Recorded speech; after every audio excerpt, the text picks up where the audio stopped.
walking with it.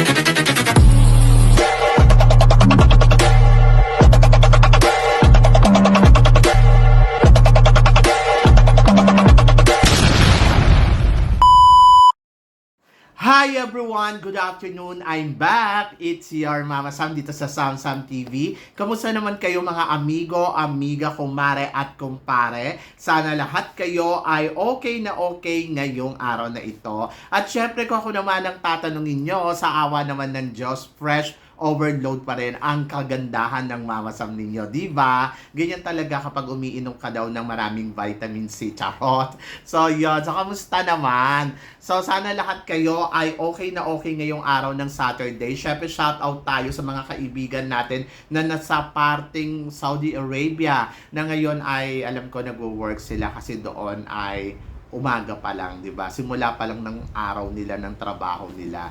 And then sa mga kaibigan naman natin na nasa parting Amerika na natutulog pa, at ayun, so sana maayos yung tulog nilang lahat. And then kung saan ka man sulok ng mundo, sa Pilipinas o kung saan man, so yan, sawadi ka sa'yo, di ba? So syempre pag-uusapan natin ngayon, kagabi nanood tayo ng Bench Fashion Show, di ba? Nakita naman natin yung mga beauty queen natin. Grabe, panalo talaga ang eksena nila. So nakita ninyo kung gaano rumampa yung mga galing sa Miss Universe at kung paano rumampa naman yung mga galing sa Miss Grand. Iba talaga yung atake. Syempre, kapag sinabing Grand, mga palaban yung mga girls dyan eh. Grabe rumampa yan eh. Kumbaga, matindi. Oo, sa totoo lang. Talagang sila yung mga tipong hataw na hataw. Isa sa mga napansin natin kagabi, syempre, yung beauty ng ng mga Miss Universe Philippines na parang pinagsama-sama doon. Grabe, no? Iba din talaga yung atake nila. So, syempre gusto ko si Beatrice Luigi Gomez dahil si Beatrice, alam naman natin na isa siya sa mga hinahangaan natin na beauty queen na simple pero grabe umatake. Ba't nagulat ako kagabi, hindi siya umatake ng ganung kabongga. And then, eto ang pinaka nakakaloka si Celeste Cortesi.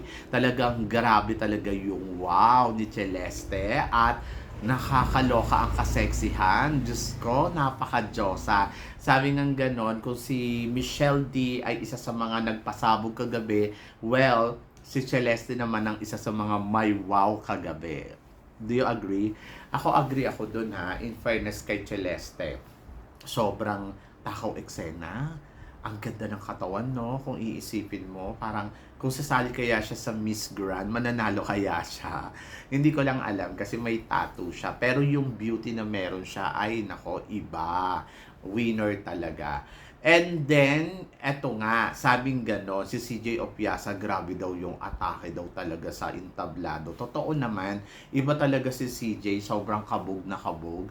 At nakita naman natin kung paano talaga rumampa si CJ. Si CJ talaga yung isa sa mga hinahangaan ko. Pero ang tanong ng lahat, so eto na, Michelle D daw, pang Miss Universe daw ba talaga or pang Miss Grand? So medyo mahirap to, no? Kasi syempre nakita na natin kung paano lumaban si Michelle D sa Miss Universe at naka-top 10 nga ang lola mo. Pero kung tutuusin, hindi lang to top 10 eh, pwede din to sa top 5. Nakita naman natin na yung galawan ni Michelle D during nung lumalaban siya. Pero eto nga, marami kasing napapabalitaan na sasali nga daw si Michelle D sa Miss Grand Philippines. So, para sa akin, kagabi, sinagot na ni Michelle D kung pang Miss Grand Philippines nga ba siya. Para sa akin, yes. Oo, very grand. Grand yung atake. Grabe. So, naisip ko lang din kagabi na parang, ay, marunong pala talaga siyang kumanta. So, pasok talaga to sa category ni Mr. Nawat. And then, plus yung tinanggal niya na yung damit niya at nakatupis na lang ang lola mo, grabe yung katawan. Sobrang winner. And then, sabing ganon, nako, dito pinatunayan ni Michelle D na talagang high caliber talaga ang kagandahan niya. To be honest, she's a queen. Reynang reyna talaga siya kagabi. Sobrang nakakaloka ang pasabog niya. Sobrang panalo. So, pag-usapan natin yung katawan. Yung katawan ni Michelle D, sobrang ang sexy. Hindi niya na kailangan maghanda para sa katawan niya kasi sobrang panalo talaga yung katawan ni Michelle D. At yung height na meron siya, wow, talagang mapapawaw ka ng bonggang-bongga. And then, yung kanyang mukha, ang ganda, 'di ba? Hindi man diyosa na katulad ng kay Celeste Cortesi, pero masasabi ko very Pinay yung beauty niya na kumakabog na grabe. So kung nasa Miss Grand to, Diyos ko maloloka talaga ang lahat para kay Celeste kasi ay kay Michelle D kasi parang feeling ko isa na siya sa mga pinakamalaking kandidata na isasamak natin sa Miss Grand kung sakali, di ba? Grabe, winner. Ang tanong, gusto ba talaga ni Michelle di sumali sa Miss Grand? Mhm. Hindi ko alam, pero parang sobrang hindi ko maisip.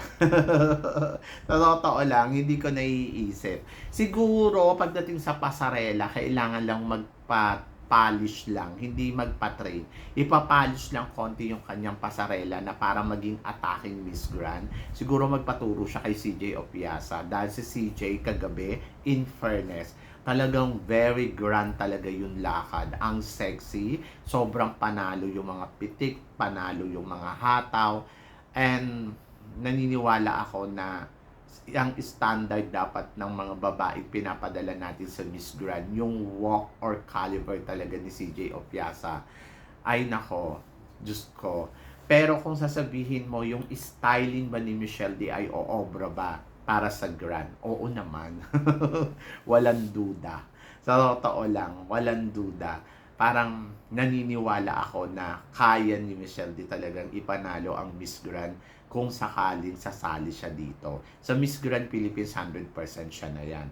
Pag dinala mo pa yan sa Miss Grand International, my gosh, parang feeling ko ito na talaga yung hinihintay niya. Parang si Michelle D kasi yung tipong sana binibigyan talaga ng title from international stage. Kasi parang feeling ko hindi lang siyang pang national pageant, hindi lang siya pang Pilipinas yung title. Kailangan din talaga pang international. So, masasabi ko, ay nako, paano daw kung silang dalawa ni Celeste, sino ang pipiliin ko? Kung silang dalawa ni Celeste, halimbawa, nag-decide na sumali sa Miss Grand Philippines, parang napaka-imposible neto ha.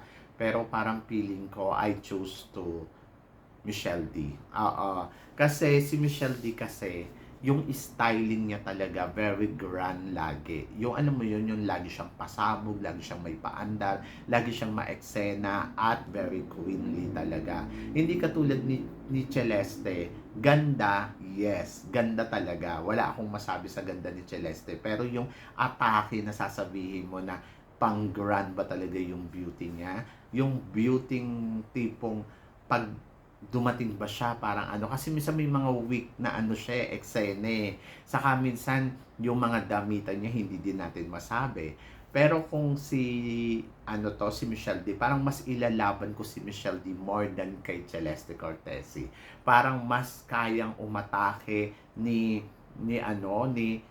Michelle D na as a queen talaga pagdating sa galawan kasi yung galawan ni Michelle D very sosyalan at alam mo yon na pulido talaga siya kapag umiksena, pulido siya kapag gumalaw, at yung mga styling niya talagang napag-aaralan ng maigi, and then class yung dating. Ayon. More than kung ikukumpara ko kay Celeste. Tapos si Celeste kasi ang daming tato. So hindi ko alam kung magugustuhan to ni Mr. Nawat. So parang feeling ko okay na si Celeste kung halimbawa nagmo-modeling siya o yung mga ganon. Hindi katulad ng kay Michelle D na parang kaya niya yung pageant tapos parang mas naniniwala ako na ay kaya nito mauwi yung corona. So kung sasali man si Michelle D, I think decision na lang talaga ni Mr. Nawat ang hihintayin natin kung sasanayon siya na si Michelle D ang gagawin niyang Miss Grand International kung sakaling magjo-join to or makakalaban nga ng Miss Grand International ngayong taon na to. Pero ang nakikita ko, isang malaking big shot talaga to para sa Miss Grand International kung sasabak nga si Michelle D dito sa competition na to. So, yun yung abangan natin. And medyo nakaka-excite to, di ba? Kasi iba. Nako, oh my gosh. So, lahat talaga tututok dyan ng bonggang-bongga. Pero ikaw ang tatanungin ko, kung silang dalawa ni Celeste Cortesi ang pagpipilian natin para ipadala sa Miss Grand ngayong taon na to, sino ang pipiliin mo sa kanila? Si Celeste Cortesi or si Michelle D? So, please comment below para malaman ko naman kung bakit siya ang pinipili mo. So, yan! Nakakaloka. Hypothetical lang naman ang mga pinag-uusapan natin. Pero wala pa tayong kasiguraduhan. For sure, si Celeste hindi nasasali kasi di ba sinabi niya na ayaw niya na ng pageant. Pero si Michelle D, may possibility na pwede tayong gulatin na bigla siyang mag-join sa Miss Grand Philippines ngayong taon na to. So, let's see. Malalaman natin yan lahat. Diba? So, yon. So, kayo guys, ano guys ang masasabi ninyo? Please comment below. And then, of course, sa mga hindi pa nakaka-subscribe, please don't forget to click like and subscribe my channel. At i-click nyo na rin po ang notification bell para more updated kayo sa aking mga chika. Sabi ng ganon, always keep smiling and laban lang. So, guys, hanggang dito na lang. Hanggang sa muli nating chikahan. See you tomorrow. Thank you, guys.